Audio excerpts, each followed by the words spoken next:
ഈശോയിലെ ഏറ്റവും സ്നേഹമുള്ള സഹോദരങ്ങളെ, ഇന്ന് മർക്കോസിൻ്റെ സുവിശേഷം 4-ാം അധ്യായം 26 മുതൽ 34 വരെയുള്ള തിരുവചനങ്ങളാണ് ഇന്ന് കുർബാന മധ്യേ നമ്മൾ വായിച്ചു കേൾക്കുന്നത്. The kingdom of God is like A seed. ദൈവരാജ്യം വിത്തിനോടൊക്കെ സദൃശം. ഒന്നാമത്തെ സന്ദേശം, ഗ്രോത്ത് ഈസ് ഗോഡ്സ് വർക്ക്. വളർച്ച ദൈവത്തിൻ്റെ കൈകളിൽ.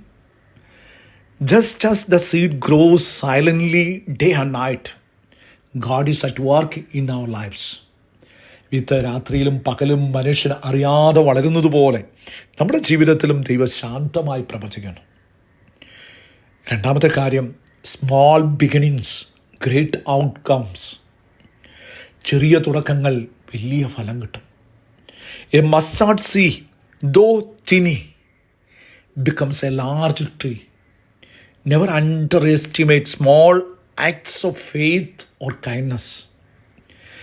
കടുക് വിത്ത് ചെറുതാണെങ്കിലും വലിയ വൃക്ഷമായി വളരുന്നു. ചെറിയ പ്രവൃത്തികളും പ്രാർത്ഥനകളും വലിയ മാറ്റം സൃഷ്ടിക്കും. മൂന്നാമത്തെ സന്ദേശം, പേഷ്യൻസ് ബെയേഴ്സ് ഫ്രൂട്ട്. ക്ഷമയ്ക്ക് ഫലം കിട്ടും. Farmers wait patiently for the harvest.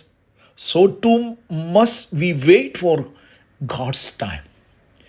കർഷകൻ വിളവിനായി കാത്തിരിക്കുന്നത് പോലെ നമുക്ക് ക്ഷമയോടെ ദൈവത്തിൻ്റെ സമയത്തേക്ക് കാത്തിരിക്കണം. Never get discouraged by small beginning.